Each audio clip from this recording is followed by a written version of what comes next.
à tous, c'est Hermès, j'espère que vous allez bien, j'espère que vous avez apprécié la vidéo d'hier. Je suis aujourd'hui en compagnie de Tony Bouquier, CEO et cofondateur de Bank Sports, la société mère du projet Ovalie et de Fantasy Rugby World, ainsi que Florian Gaille, CCO et cofondateur des projets.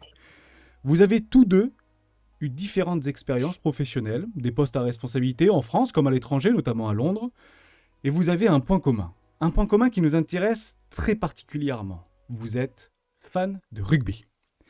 Avant de commencer, je vais annoncer quelques chiffres pour l'ensemble de la communauté pour bien se situer. Vous avez commencé l'aventure en 2020, côté Fantasy Rugby World, et pour Ovalie, c'est quelques mois, 50 000 utilisateurs, joueurs à travers le monde sur FRW. Vous avez également réussi à convaincre un investisseur, un ambassadeur de renommée mondiale, le numéro 1 mondial, Antoine Dupont. Ovalie a pour mission de rassembler tous les fans du rugby dispersés à 4 coins du monde. Ce n'est pas moins de 870 millions de fans potentiels à réunir au sein de votre application Web3. Votre ambition est-elle à la hauteur de vos actions?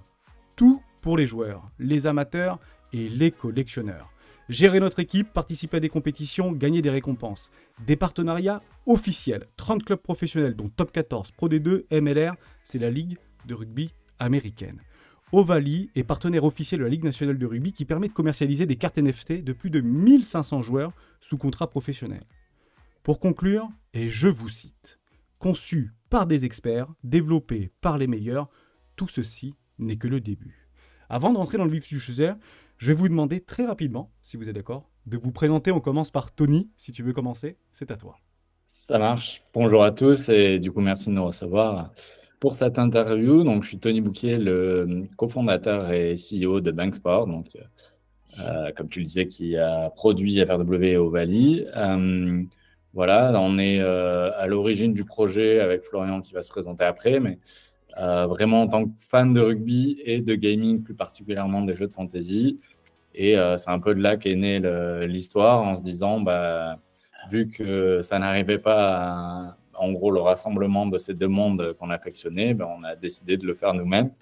Et c'est parti voilà, un peu d'un défi comme ça. Et petit à petit, la structure a évolué, a grossi. Et voilà, et aujourd'hui, on est en plein boom, notamment avec Ovalie. Et juste à l'approche de cette Coupe du Monde, il y a plein de belles choses à venir.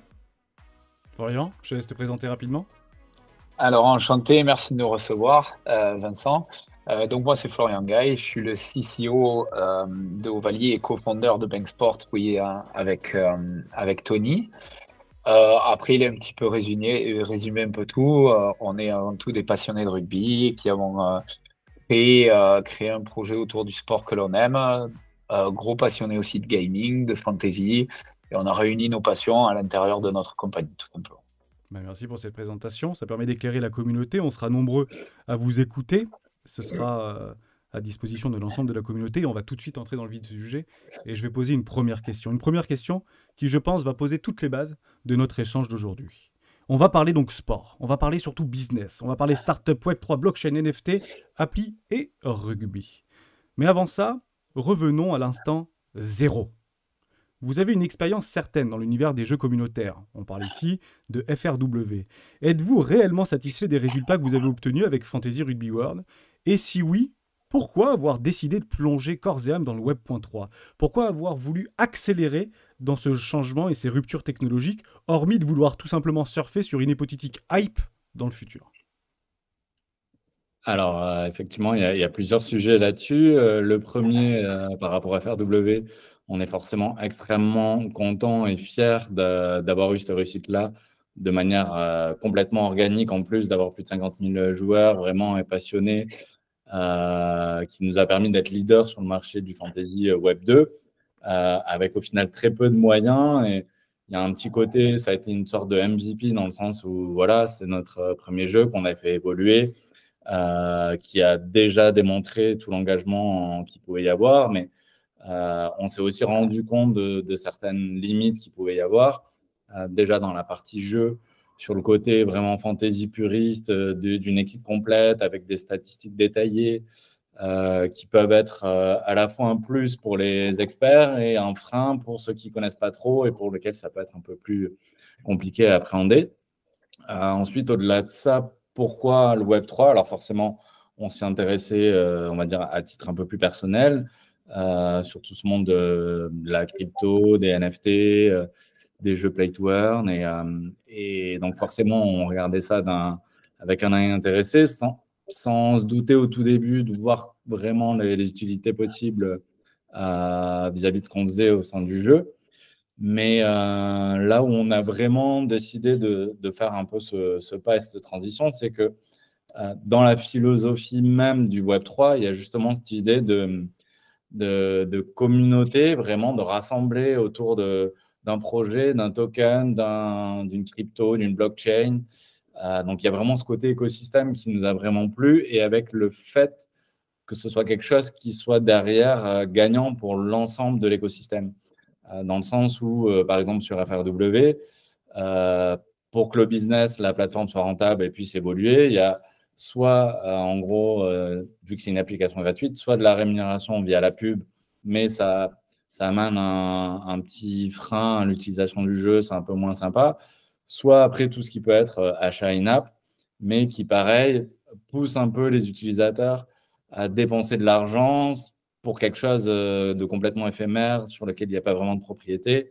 Et c'est vraiment ce que les technologies du Web3 pour nous ont apporté, c'est d'arriver à créer un nouveau modèle vertueux, dans le sens où, évidemment, les utilisateurs vont dépenser pour acheter les cartes, mais ils créent leur propre collection, ça devient leur propriété à vie, et qui derrière peuvent faire fructifier, échanger, faire évoluer et gagner dans des compétitions des récompenses qui leur amèneront voilà, plein d'avantages.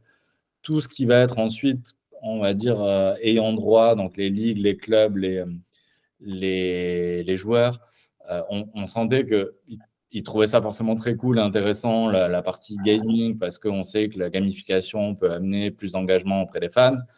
Mais tant que ça restait, on va dire, un peu gratuit, c'était toujours un petit peu secondaire, dans le sens où voilà, il n'y avait pas une priorité maximale, dans le sens où c'était compliqué, ça demandait du temps et peut-être des ressources pour le développer. Donc, s'il n'y a pas vraiment le côté financier, c'est compliqué pour eux de s'y engager pleinement. Donc, en fait, ce nouveau modèle Web3, grâce à la technologie blockchain et NFT, permettait de recentrer sur le fan vraiment le modèle qui va être le premier gagnant dans un premier temps. Les ayants droit qui, en gagnant, forcément, vont se rendre compte que ça apporte de plus en plus et vont vouloir faire encore plus de promotion, ce qui va leur rapporter plus derrière. Et le tout avec une plateforme qui, du coup, devient rentable. Et plus elle est rentable, plus elle peut reverser en récompense, et ainsi de suite, dans un modèle vertueux, favoriser toute cette économie autour d'un écosystème. Donc, c'est vraiment cette philosophie-là qui nous a poussé à aller vers le Web3. Oui, on comprend que vous avez une expertise et que vous avez en fait réfléchi à une philosophie et un avant, un pendant et un après par rapport à ces ruptures technologiques. Je comprends, ça permet de mieux éclairer et de mieux savoir en fait dans quelle direction vous allez. Et je pense que c'était nécessaire de commencer par cette question. Je vais poser une question à Florian, puisque Oui. je me suis peut-être un petit peu perdu dans mes recherches. J'ai fait pas mal de recherches avant de vous recevoir et je suis encore une fois extrêmement heureux de vous recevoir tous les deux. Je sais à quel point c'est rare. Parce que dans vos différentes communications, vous annoncez en fait qu'il y aura très bientôt, à l'approche du Mondial 2023, peut-être que vous auriez une date à nous communiquer, un jeu fantasy, free-to-play. Donc, quand je vois jeu fantasy, je revois en fait Fantasy Rugby World, donc plutôt Web 2. Et en fait, d'un autre côté, vous aurez un jeu Web.3, notamment avec des NFT, avec des cartes à collectionner, un petit peu à l'image de Sorare. Pourquoi avoir fait en fait ce choix? Pourquoi en fait risquer de proposer deux possibilités, deux applications peut-être, je sais pas, j'ai pas très bien compris, les perdre en fait une proposition Web 2 par rapport à une proposition Web 3? Est-ce que c'est peut-être finalement une volonté de pas trop brusquer une jeune génération, une nouvelle génération qui ne connaissent pas ces ruptures technologiques? Et si je dois rentrer davantage dans le détail, est-ce qu'en fait le risque n'est pas à la hauteur de l'événement? Puisque si on compare finalement une application Web 2, un petit peu à l'image de Mon Petit Gazon, c'est ce que vous avez énuméré dans quelques-uns de vos interviews et de vos publicités ou de vos communications, et un jeu Web 3 un petit peu à l'image de Sorare.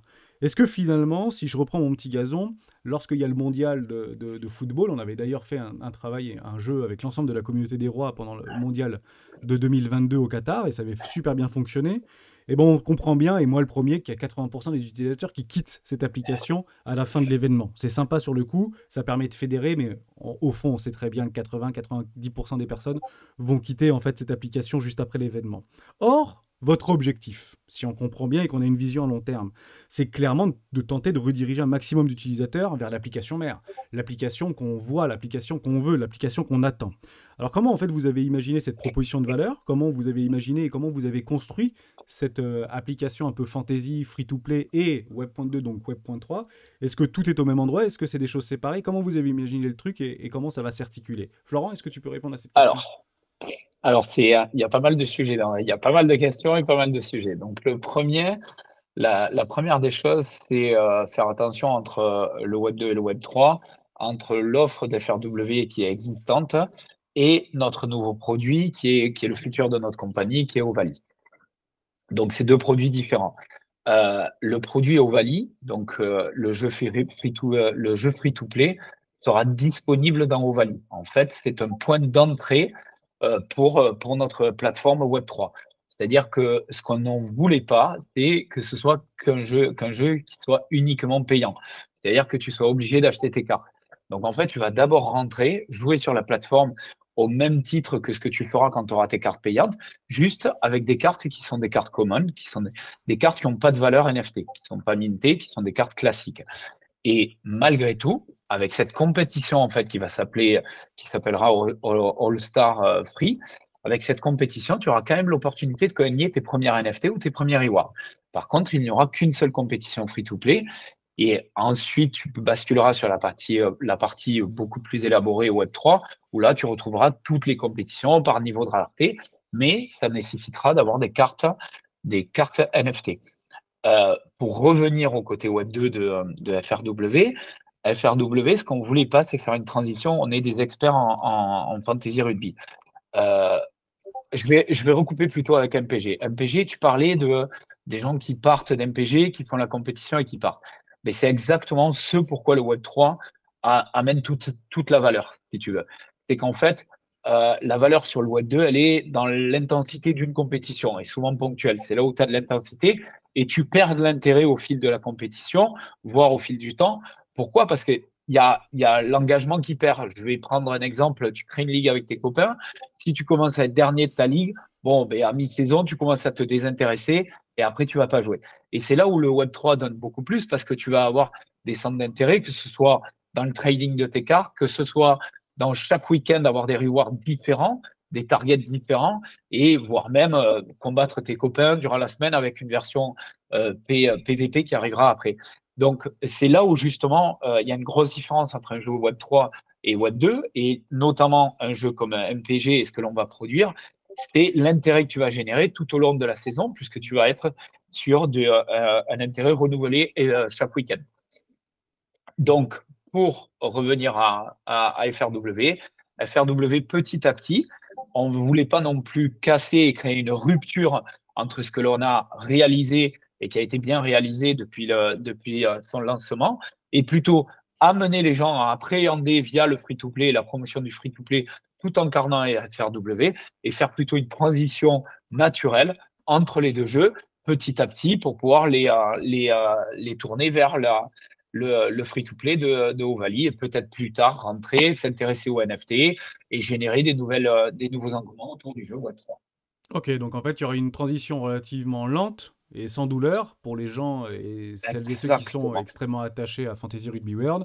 Et côté, en fait, à l'approche de l'événement, l'idée, c'est de capturer cet événement et d'essayer de mettre en lumière Ovalie sur une application free-to-play et Web3, enfin Web2, mais en fait, qui est mal dit, puisque ce sera exactement la même chose. Tout à fait, ça sera la même chose. Sera exactement la même. Un utilisateur, si tu veux, ce qu'on ne veut pas, c'est qu'il y ait une espèce d'amalgame. Si tu veux, un utilisateur de Fantasy aujourd'hui de FRW, quand il va aller jouer sur Ovalie, il va s'y retrouver complètement.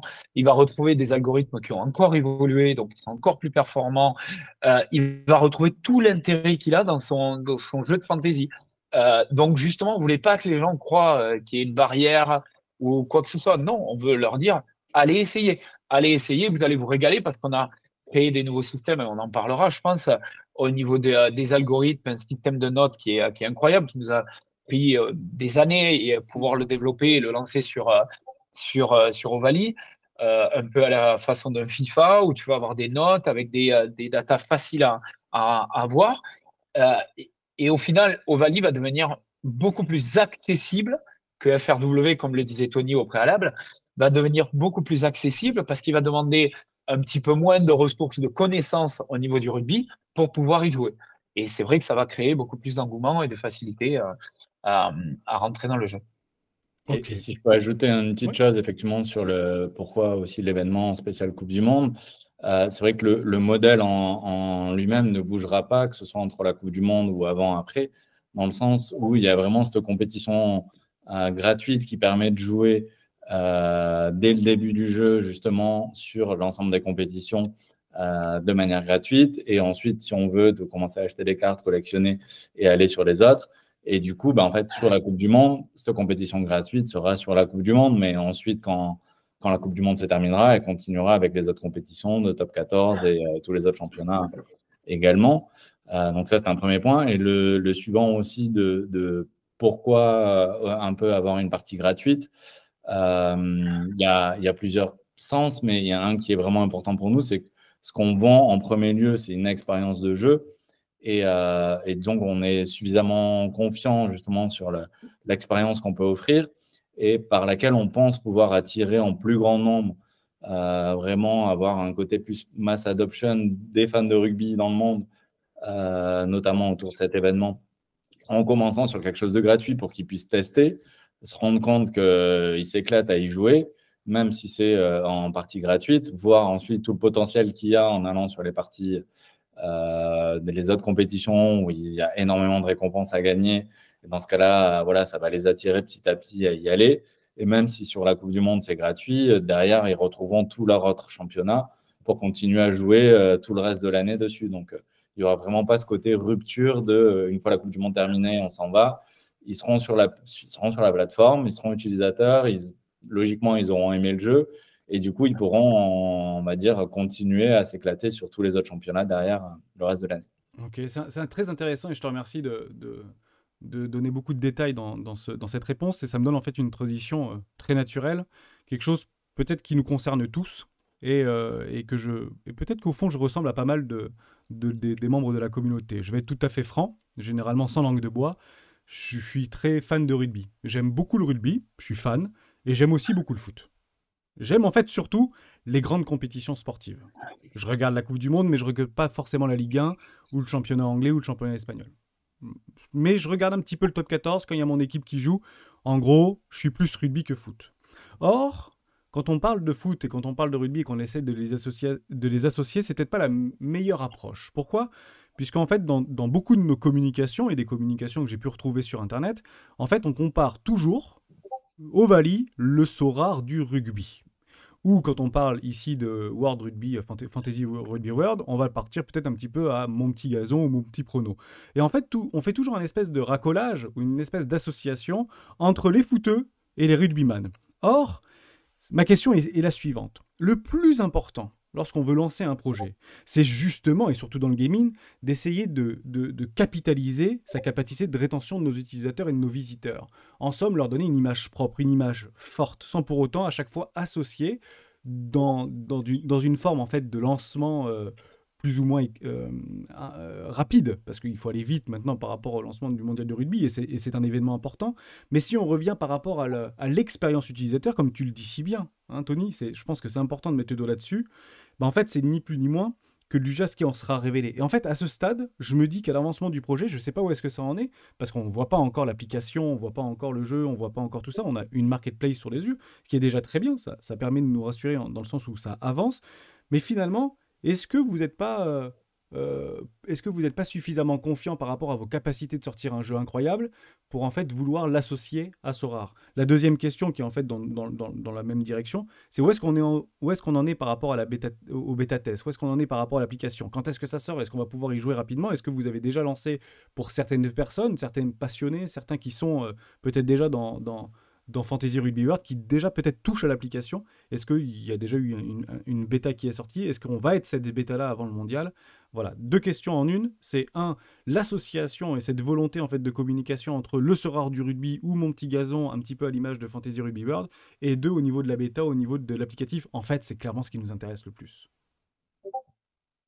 Alors, pour répondre à la première sur le côté Sorare, effectivement, c'est pas forcément une volonté de notre part, mais effectivement, pour tout ce qui va être média ou autre, qui ne connaissent pas forcément les jeux de fantasy de manière générale ou disons que ça peut être des fois plus compliqué à expliquer clairement ce qu'on fait quand les personnes ne connaissent pas trop le côté gaming et encore moins dans le Web3, dans l'univers du rugby. Souvent, ça leur donne une idée de ce qu'on est en parlant de Sorare du rugby. Donc, soit c'est eux qui l'assimilent comme ça, soit c'est nous qui leur donnons un peu pour qu'ils comprennent plus facilement.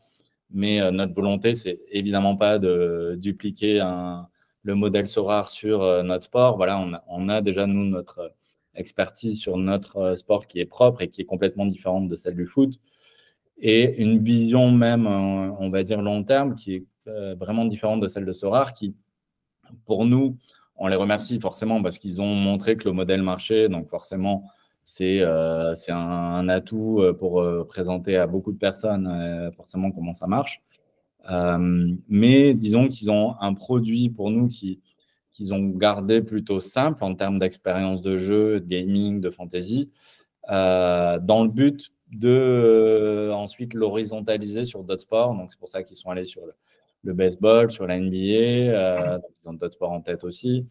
Mais voilà, il y a vraiment un peu cette volonté chez eux d'être le leader d'un modèle regroupé sur différents sports.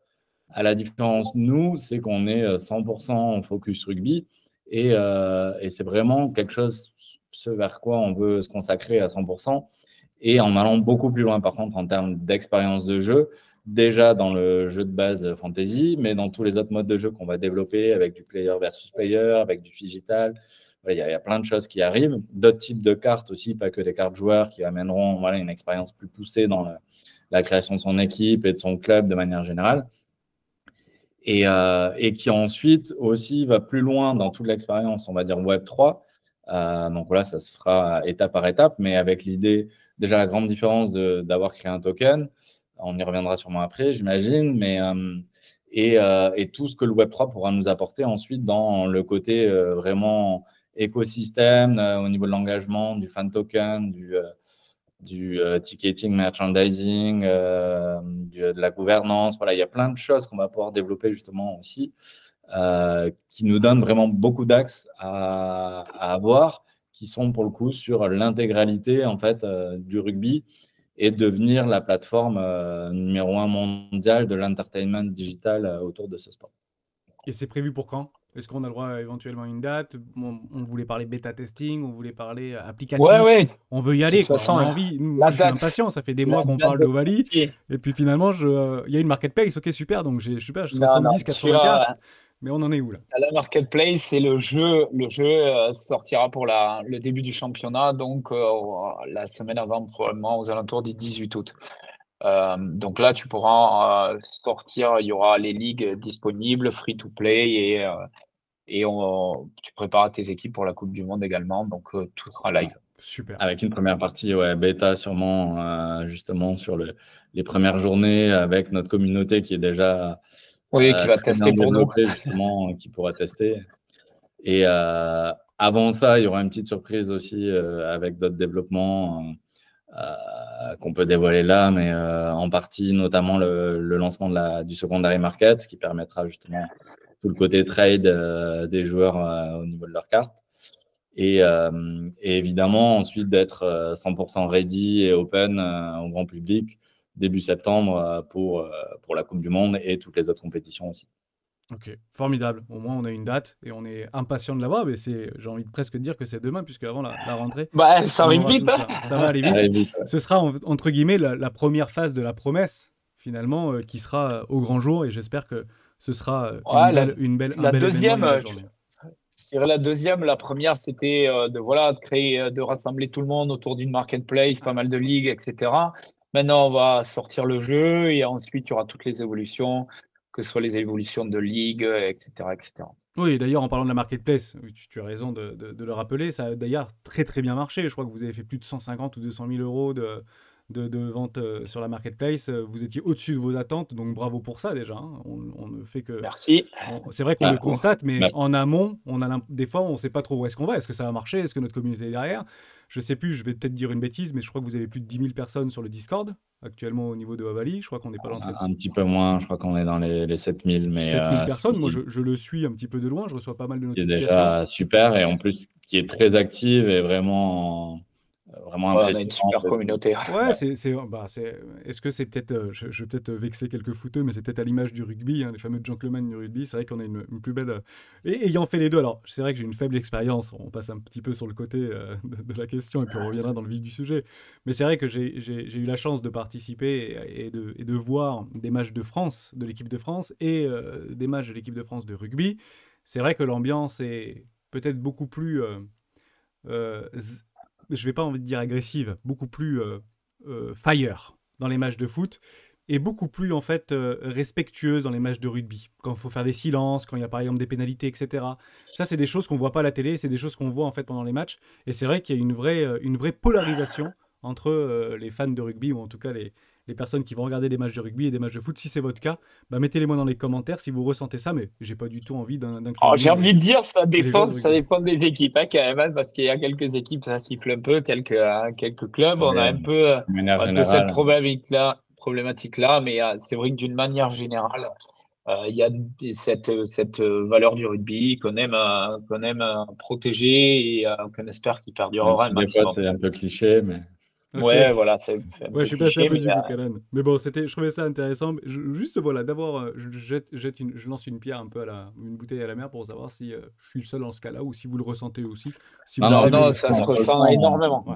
Okay. Voilà, on a participé encore plus cette année à de très nombreux événements et il y a toujours une ambiance incroyable de fou. Et même après le match, voilà, hein, on est encore à la finale entre Toulouse et La Rochelle et l'ensemble des supporters chantaient ensemble dans le métro après le match. Voilà, c'est fabuleux quand on voit ce genre d'ambiance. Ouais, c'est vrai que ces valeurs du rugby sont fortes. C'est clairement ce que je me reconnais en fait dans ces valeurs-là. C'est sûr, hein, à une certaine mesure. On a même fait, comme disait Tony, le week-end à Saint-Sébastien où tu avais en gros quatre équipes présentes. Donc, ça veut dire 4 types de supporters et tout le monde a fait la fête tout le week-end autour de ces 2 demi-finales. Donc, c'est clair qu'il y a quand même, je suis pas sûr que tu puisses réunir dans une même ville 4 différentes équipes de foot sans qu'il y ait quand même quelques sauvageries un peu à droite et à gauche. Ok, allez, partons pas de ce côté-là. On part du principe que dans la très grande majorité des cas, tout se passe bien. Pour le coup, on va pas dire, parce que c'est vrai qu'on regarde toujours le fameux 1% de déraillage, et puis dans le rugby, ça arrive aussi, bien évidemment. Hein. Les bastons en troisième mi-temps, on en a déjà connu, bien évidemment. Mais c'est voilà, juste par rapport à cette... pas forcément à la réalité, mais peut-être par rapport à nos pensées, par rapport à la philosophie finalement qu'il y a autour de ça, je trouvais que c'était peut-être intéressant de le rappeler. On revient un petit peu dans le vif du sujet. On va parler blockchain, parce que finalement, c'est clairement ce qui nous intéresse ici, et qui est d'ailleurs souvent synonyme de décentralisation. Blockchain, décentralisation. Ovalie va proposer un token prochainement, le Ovalie, ou OVL3, me semble-t-il, utilisera la sécurité de la blockchain Ethereum et sur le réseau protocolaire de Polygon Matic. Bon, sur ce côté-là, pas de problème. C'est quelque chose qu'on voit et qu'on revoit dans différents projets, notamment gaming et Web.3. Bon, ce qui est important quand même de rappeler, c'est quand on parle en fait ici de tokenomics et de tokens, on parle surtout de gouvernance, d'utilisation, récompense, etc. Là-dessus, je pense que ce sera à peu près la même chose et j'aimerais en fait qu'on rentre peut-être un petit peu plus dans le vif du sujet puisque vous êtes actuellement en train de proposer votre token à la vente et je pense que c'est important quand même de le rappeler puisque on peut aussi indirectement ou directement y participer au sein de la communauté. Mais j'aimerais en fait aller un tout petit peu plus loin. Sans pour autant revenir par rapport au Sorare, puisque Sorare a levé plusieurs millions de dollars, mais lui n'a pas de token. Et ce que je voulais en fait savoir, c'est pourquoi avoir voulu en fait pas forcément lever de l'argent auprès de la communauté ou décrocher un actif vis-à-vis de la communauté ou de votre communauté. En quoi en fait ce serait un game changer de posséder le token et d'avoir le token qui sera en fait finalement le carburant de tout Ovalie par rapport à Sorare qui lui en fait n'utilise pas du tout de token et qui n'a pas de token. Est-ce qu'il y a une différence de taille? Est-ce que c'est une volonté? Est-ce qu'il y a quelle est en fait cette approche-là? Voilà, c'est surtout puisqu'en fait on essaye de regarder un petit peu les différents jeux fantasy, que ce soit dans le football ou dans le rugby. L'un a des tokens, l'autre n'en a pas. Est-ce qu'il y a une différence? Est-ce que vous pouvez nous apporter un petit peu plus d'éclaircissement par rapport à ça?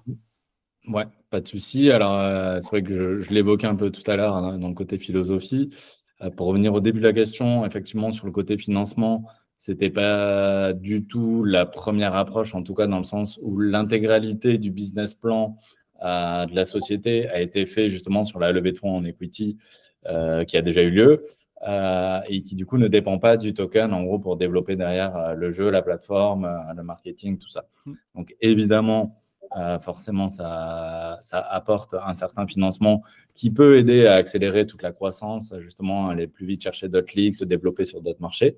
Donc forcément, c'est mieux pour tout le monde parce que plus ça se développera, plus il y aura d'intérêt pour l'intégralité des personnes déjà présentes et ceux qui arrivent. Mais déjà, ouais, c'est un premier point. Et ensuite, on s'est clairement posé la question de est-ce qu'on duplique le modèle Sorare qui a marché, qui a été prouvé et on s'arrête là plus ou moins. Et c'est ce que je disais un peu tout à l'heure, c'est que nous, dans l'idée, on voulait justement aller plus loin. Et l'objectif principal, c'est vraiment d'être la plateforme numéro 1 mondiale du digital, en gros, sur le rugby. Et du coup, dans cette optique-là, l'idée, c'était pas simplement juste de faire un simple jeu fantasy, mais qu'il y ait vraiment tout un écosystème rassemblé autour de la plateforme et qui, du coup, se développe sur vraiment comment amener cette transition de l'engagement virtuel et digital au réel. Et du coup, ça passe par plein d'actions. Et du coup, qui faisait beaucoup plus sens d'être rassemblé autour d'un token justement d'écosystème. Donc évidemment, la première utilité du token, ce sera d'être la monnaie du jeu qu'on va utiliser voilà, dès son lancement pour justement pouvoir aller acheter des cartes qu'on va gagner en récompense dans toutes les compétitions et qui permettra de justement racheter d'autres et accéder à plein de fonctionnalités différentes, avoir des frais sur le marché secondaire qui sont plus faibles. Il y a vraiment plein de choses comme ça. Mais dans toute la vie justement de développement du projet, il y a plein d'autres fonctionnalités qui vont arriver dans le jeu en lui-même avec le camp d'entraînement auquel on pourra accéder pour faire évoluer ses cartes en termes d'XP en dehors des compétitions qui sera uniquement accessible au token, des compétitions au mois ou à la saison qui seront uniquement accessibles via le token.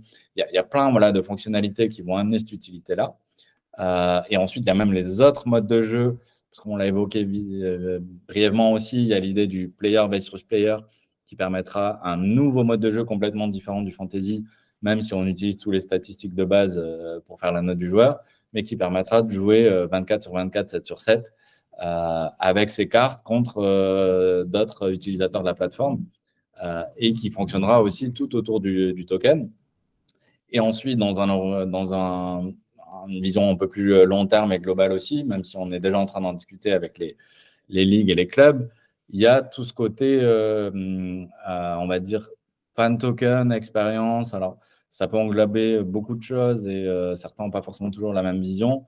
C'est vrai que ce qu'on peut voir dans d'autres sports, notamment comme le foot, souvent, voilà, il y a des tokens de fans développés par club de supporters, ou enfin, vraiment, c'est des choses spécifiques. Nous, l'idée, c'est de rassembler vraiment la communauté mondiale autour du même projet, mais qui permettra du coup des passerelles avec justement les clubs de supporters. Voilà, il y a différents clubs qui essaient de développer une communauté un peu propre à leur club et qui permettra justement des passerelles en termes de récompenses, soit du côté du club, ils auront des récompenses d'Ovalie qui les amèneront vers Ovalie, soit sur Ovalie, ils gagneront, j'en sais rien, des ticketing, du merchandising du club qui les ramèneront vers le club. Donc voilà, ça peut créer beaucoup de liens avec l'ensemble des acteurs de ce sport. Et avec au-delà de ça, l'idée effectivement un peu de gouvernance derrière qui y aura avec la possibilité de plus le projet se développera, plus de ligues et de clubs participeront, plus il y aura d'actions possibles, un peu de gouvernance via ce token-là. Donc voilà, c'est vraiment quelque chose de global avec la philosophie principale de rassembler l'ensemble de l'écosystème mondial du rugby autour d'un token pour nous, vraiment quelque chose de d'une appartenance plus que d'une monnaie, quoi. Oui, c'est intéressant parce qu'en fait, en plus, tu me donnes une transition. J'allais te poser cette question complètement naturelle et complètement logique. Je me dis que si aujourd'hui le Ovalie va devenir la monnaie virtuelle ou la monnaie du jeu au niveau de l'application Web3, etc. Je me dis, si je suis plutôt moi collectionneur, si je suis plutôt spéculateur, si je suis plutôt pas joueur, finalement. C'est ça la vraie. En quoi, en fait, le token pourrait m'intéresser? En quoi le token pourrait m'être utile? Et là, c'est intéressant parce que vous souhaitez sortir de la sphère même de l'applicatif pour aller, en fait, pouvoir dépenser de l'argent dans les boutiques officielles, de pouvoir payer les places, etc. Et en fait, Exactement. je le dis très souvent, mais il faut bien comprendre que de participer à ce type d'initiative, ça permet en fait de continuer et d'accélérer l'adoption de masse sur ces technologies blockchain. Il faut vraiment comprendre que le plus difficile, c'est pas forcément autour d'un événement réunir beaucoup de personnes autour d'un jeu qui est génial parce que c'est un petit peu unique ou parce que c'est l'effet de hype, etc. Et j'espère, je touche du bois, mais le mondial en France 2023 va bien aider pour le coup. Et j'espère que ça va aller au-delà de nos frontières. Mais ce qu'il faut bien comprendre, c'est que si on veut en fait garder cette initiative-là et cette adoption, il faut le sortir de l'applicatif. Et je pense que les initiatives sont bonnes et j'espère que ça va fonctionner, surtout que vous avez des licences officielles et que vous êtes en communication avec l'ensemble des clubs. Et ben, j'ai hâte de pouvoir dépenser du token parce que si je me présente aujourd'hui et si je présente Setama, c'est pas forcément en tant que sponsor parce que honnêtement, la vidéo n'est pas sponsorisée. Pour être tout à fait honnête avec vous, cette vidéo ne sera donc pas sponsorisée, mais plutôt en tant qu'investisseur. Donc je vais investir de l'argent personnel dans cette initiative parce que je sais au fond que vous avez en fait cette envie de vouloir en fait sortir de ce monde fantasy et d'aller en fait toucher le réel. Et en fait, il faut juste comprendre en termes de définition extrêmement simple, c'est ce que permet le Web.3. C'est en fait de rentrer dans un monde virtuel et de le sortir dans le monde réel. Et seul le Web.3 et la technologie Web.3 permet de faire cela. Voilà, donc tu as répondu indirectement à cette question-là. Je vais aller encore un petit peu plus loin. On va peut-être rentrer un peu plus dans chiffres et ordre de grandeur. Peut-être que Florian, tu pourras nous en dire un petit peu plus. Vous avez une ambition, pas n'importe quelle ambition. C'est de réunir 1 million de joueurs d'ici 2027. Générer 100 millions de dollars de revenus. Aujourd'hui, on va comparer avec Sorare, puisque c'est un petit peu la thématique. En l'espace de 4 ans, l'explosion des NFT 2021, c'est 5 millions d'utilisateurs. Sorare, c'est déjà aujourd'hui 5 millions d'utilisateurs. 500 millions de revenus en 2022. En somme, vous avez pour ambition de faire 5 fois moins. Rugby, foot, pas la même chose. Donc c'est vrai que ce sont des chiffres pour Sorare qui sont complètement éblouissants. C'est pharaonique, c'est Donc, eux, canonissime. ils ont des ambitions de 1 milliard même, je Tout à crois. fait. Ouais, ouais. C'est canonissime. Ouais, c'est juste Encore fou. Et je leur souhaite de réussir, pour être tout à fait honnête avec vous. Mais si on compare par rapport en fait à des jeux fantasy du Web 2, si vous voulez, on peut reparler du petit gazon. J'avais noté ça et je voulais vraiment vous poser cette question. En 10 ans d'existence de mon petit garçon, c'est 3 millions d'utilisateurs. Pour seulement 1,5 million d'euros sur la dernière année, qui a d'ailleurs été racheté par la Ligue française, nationale de football. Mon petit garçon qui a été racheté Ouais. l'année dernière. En somme, vous comprenez bien qu'un jeu que tout le monde connaît, Mon petit gazon, ça permet en fait de faire un ricochet par rapport à ce qu'on s'est dit au début de cette interview. Et je prends toujours beaucoup de plaisir à aller loin dans l'hyper détail. Vous comparez en fait Mon petit gazon à Sorare, c'est une expérience en fait de 1 à 1000 à peu près. En termes de revenus, en termes de hype, en termes d'utilisateurs. Et Mon petit gazon, c'est 10 ans. Donc si en fait aujourd'hui on se focus de façon un peu naïve à se dire ok, qu'est-ce qu'on peut prétendre de Ovalie par rapport à Fantasy Ruby World, en fait il faut peut-être partir d'un constat de 1 à 1000. Eh oui, c'est ça la réalité. Puisque le Web.3 va propulser cet effet-là. Peut-être qu'aujourd'hui, beaucoup de gens attendent ça. On n'a pas envie de s'embêter à aller sur une application mobile parce que je suis fan de rugby. Il faut me proposer et me donner beaucoup plus d'avantages, beaucoup plus de choses que je pourrais utiliser dans la vie réelle. Et c'est ce qu'aujourd'hui, en fait, propose le Web.3. Et c'est ce que vous allez, en fait, finalement proposer. Je ne fais pas forcément votre éloge, mais juste de bien comprendre qu'entre le Web.2 et le Web.3, c'est pas une petite évolution. C'est une énorme évolution. C'est une rupture évolutive. Florian, est-ce que tu veux me en dire un petit peu plus par rapport à ces recherches que j'ai fait, surtout par rapport à ces ordres de grandeur, qui finalement, j'ai presque Ben, envie de dire, de façon... c'est assez logique. Si tu veux, j'ai envie de dire, moi, Ouais. c'est assez logique. Si tu veux, c'est ce qu'a apporté, ce qu'a donné quand tu compares MPG à Sora, tu dis MPG c'est 3 millions en 10 ans. C'est beaucoup sur le début et une progression très lente après à partir de 4 ans, si tu veux, après une hype de 3 ans. Pourquoi? Parce que le Web 2 a ses limites. Et c'est exactement ce que tu dis.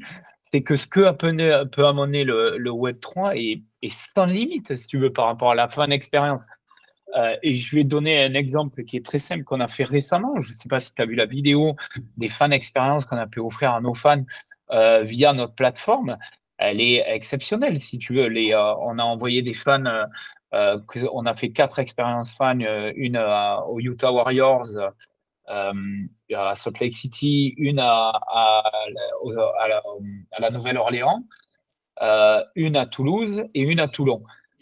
Ces expériences-là sont incroyables et elles ont été générées par ça. Donc forcément, l'engouement, il est de 1 à 1000. Quand tu es un fan de rugby, que tu vas aller jouer à ton jeu de fantasy basique, l'engouement, il va se limiter entre toi et tes potes. Mais quand tu te dis que cette nouvelle technologie va pouvoir t'amener à rencontrer Antoine Dupont, puisque c'est réellement ce qui s'est passé, tu changes la donne, tu changes les cartes si tu veux. Et c'est pas étonnant qu'un Sorare, ils viennent faire 500 millions en une année, si tu veux, quand tu as, 1,5 million pour LPG, pour moi. C'est clairement une logique qui est liée après. On a ce désir d'utiliser à fond la technologie, si tu veux. Pour nous, c'est le cas de NFT pur de propriété. C'est juste qu'une partie de la technologie, si tu veux. On veut utiliser toutes les ressources que proposera le Web3. Et c'est pour ça que, comme disait Tony, que ce soit dans le token, dans l'évolution qui est prévue sur Ovalie, l'apport de ligue, tout ça, on prépare déjà des nouveautés. On va, et on peut le dire en exclusivité, on est sur un projet qui va probablement révolutionner, en partant de la base d'Ovalie, qui révolutionner le rugby fantasy, qui est pour une sortie probablement en 2024. Fantasy tout court, même. Fantasy tout court, le fantasy tout court. Et parce qu'on va utiliser pleinement toutes les technologies, tous les apports que peut apporter le Web3. Et je pense que quand on va annoncer ce projet, voilà, c'est pas qu'un peu qu'on va révolutionner. On a hâte de voir tout ça. Pour le coup, on vous fait confiance. Je vous fais personnellement. Là, je fais du confiance. teasing pour le coup. Mais tu as bien raison. Mais t'as bien raison parce que c'est bien de lancer ces effets de hype par rapport à des ordres de Je ne peux grandeur. pas m'engager dessus encore, mais voilà. On aura le temps de se revoir d'ici 2024. En tout cas, je l'espère sincèrement. Exactement. Maintenant, si on reste sur ces ordres de grandeur, parce que c'est bien en fait de voir par rapport à ce qu'on avait dans le Web.2 par rapport au football, vis-à-vis d'aujourd'hui du Web.3, vis-à-vis du football. Les ordres de grandeur sont dingues. Par contre, si on revient et on re-rentre dans les ordres de grandeur en comparaison avec le football et le rugby, à ce moment-là, c'est pas la même chose. Parce qu'en fait, si on prend le World Rugby et la FIFA, ce sont des ratios de revenus de 1 à 20. Le football, au niveau de la FIFA, rapporte 20 fois plus en termes de revenus.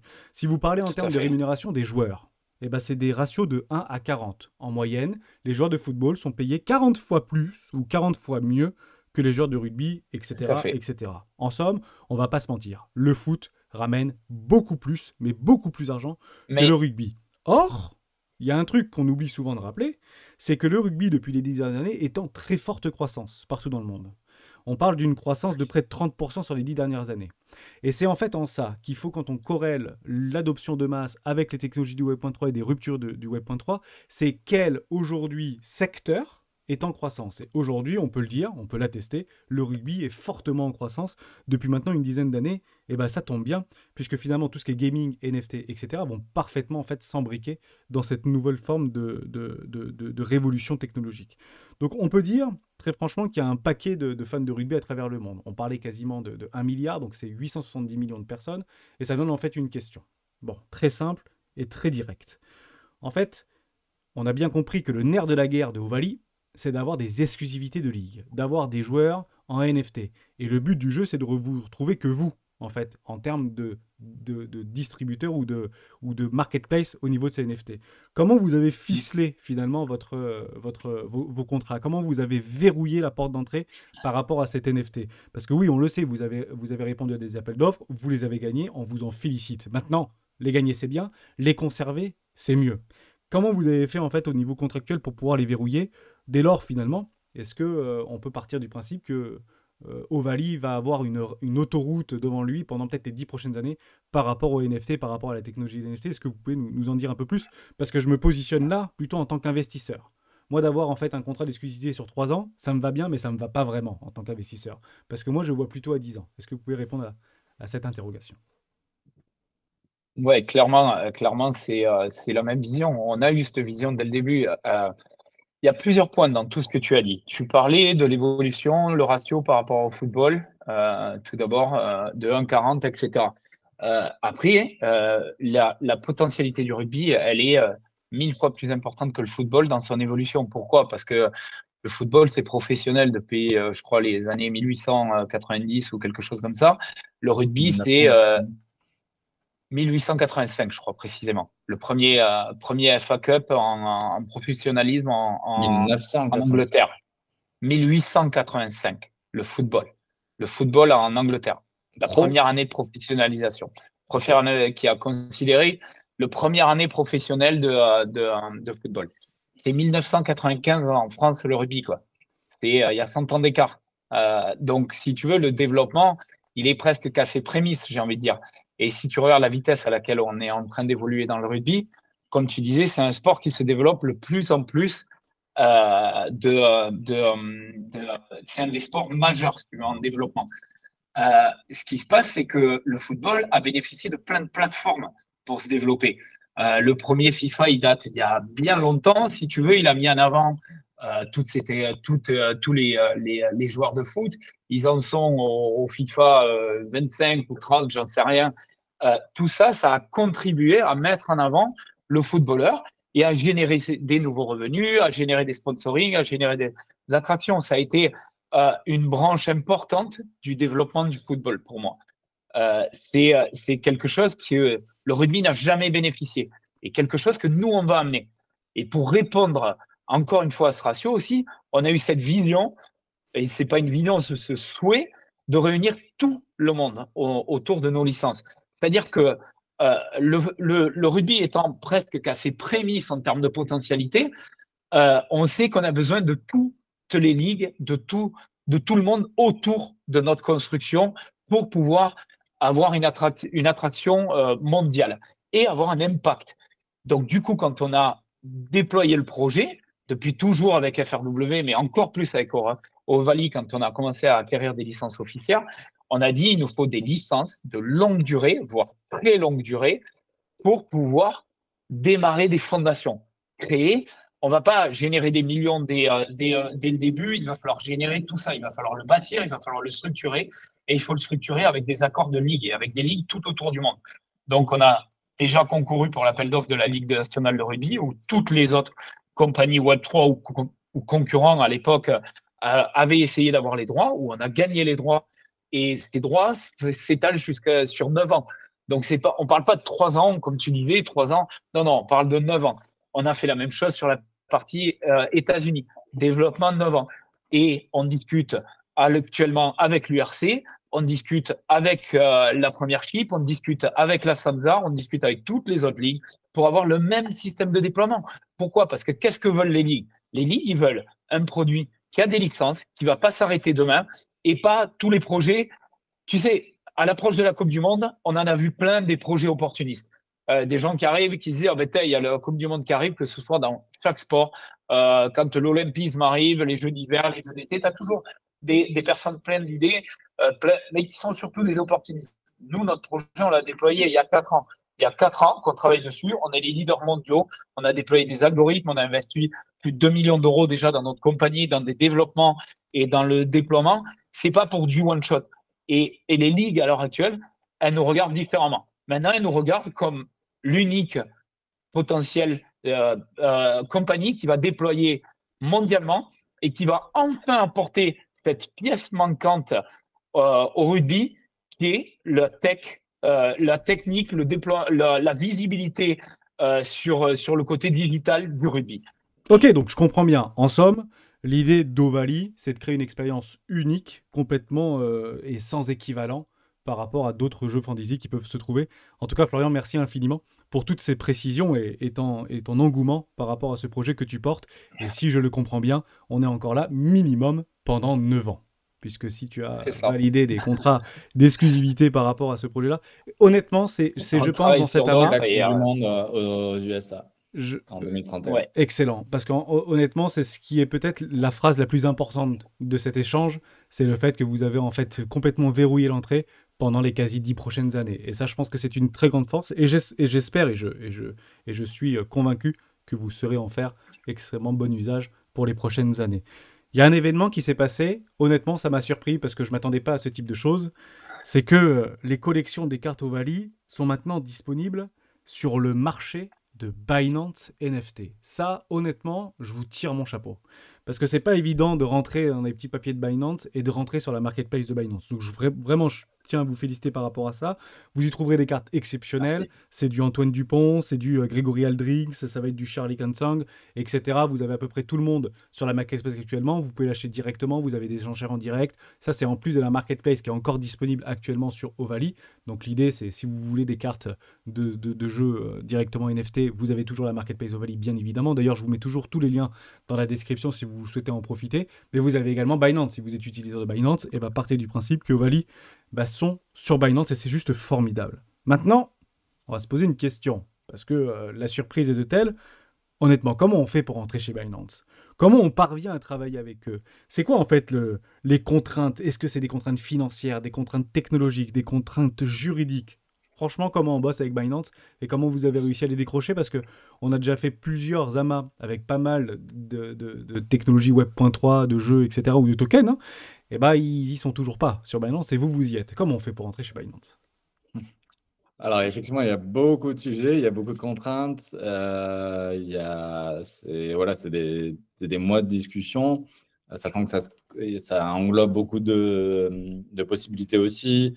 Il y a évidemment la partie Binance NFT sur laquelle on est là, mais il y a toute la partie token derrière, justement liée à notre vente de tokens, où il y a plein de discussions sur voilà, des questions de listing, de launchpad, de ce genre de choses.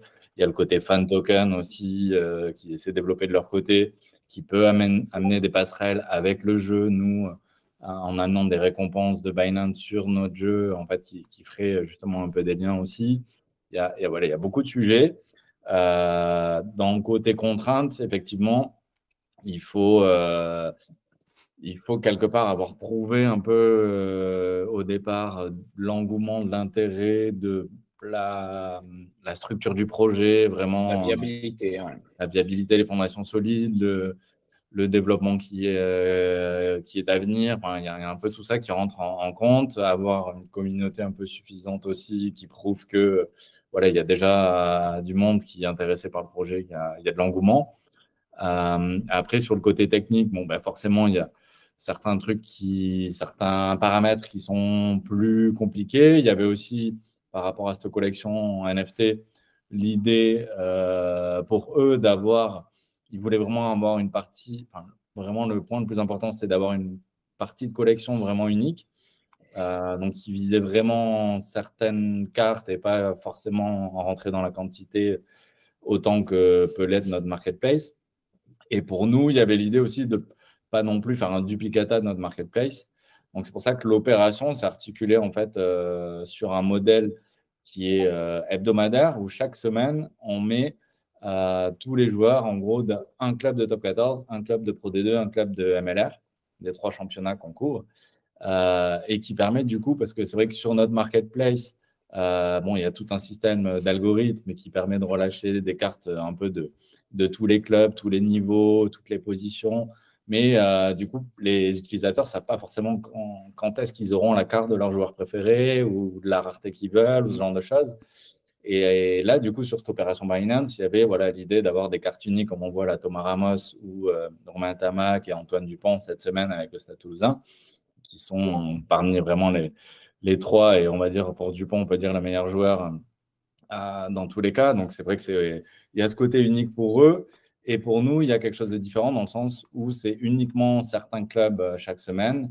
Et en plus, dans un modèle qui est un peu différent, avec on n'est pas sur les prix de base, on va dire minimum de notre marketplace et qui sont totalement libres ensuite sur le système d'enchères.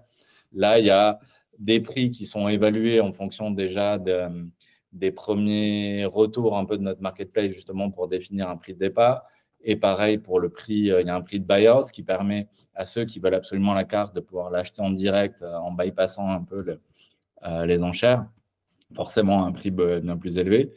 Mais du coup, voilà, c'est un nouveau modèle avec un nouvel supply, on va dire, plus spécifique, plus restreinte.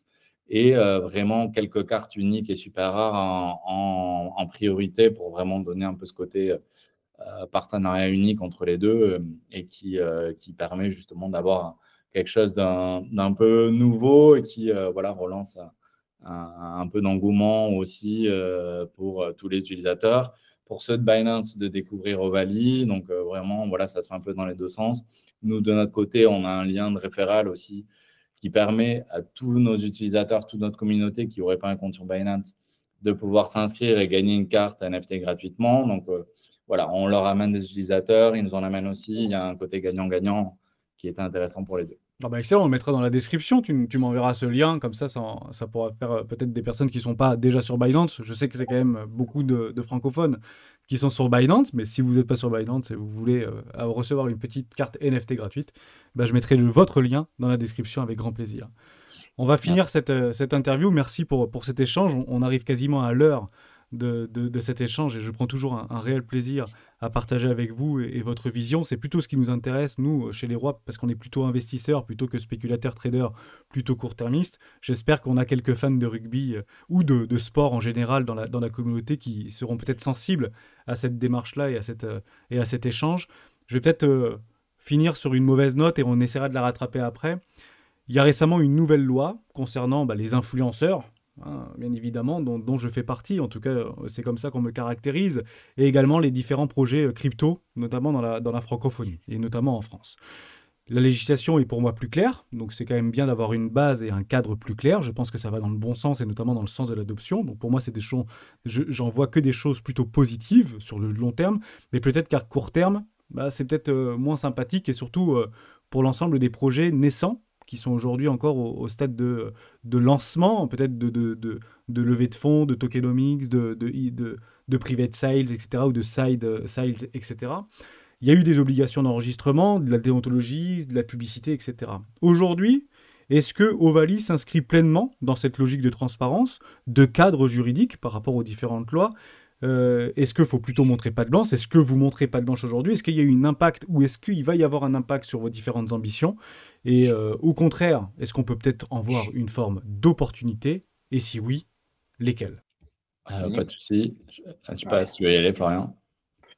Non, je vais te laisser sur le sujet des lois, puisque c'est toi qui le gères dans la compagnie pour le coup. Là, non, après, globalement, nous, il n'y a aucun, on va dire, impact spécifique sur le projet à long terme qui dépend, dont la stratégie ne dépend pas du tout de ça. En l'occurrence, c'est vrai que ça passe, nous, par un jeu. C'est une expérience de jeu qu'on essaie de promouvoir en premier lieu. Donc, il n'y a aucune limite, on va dire, à aller là-dessus. Donc, tant mieux pour nous. Après, il y a forcément, dans un deuxième rideau, on va dire, certains impacts, notamment en l'occurrence sur la token sale, où évidemment, aujourd'hui, on ne peut pas, avec certains médias ou justement créateurs de contenu avec lesquels on travaille, parler aussi librement, peut-être qu'avant, de la token sale, qui du coup peuvent amener certains freins, qui nous amènent à repenser un peu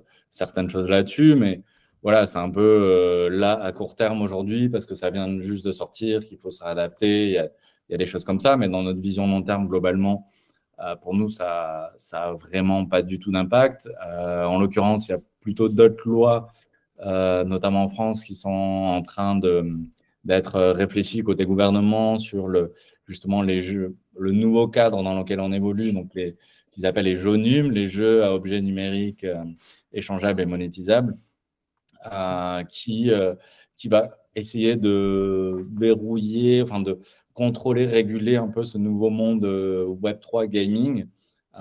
C'est vrai que Sorare avait été un peu attaqué par l'ANJ sur le côté est-ce que c'est un jeu d'argent ou de hasard comme un site de paris sportifs par exemple ou de poker, ce genre de choses.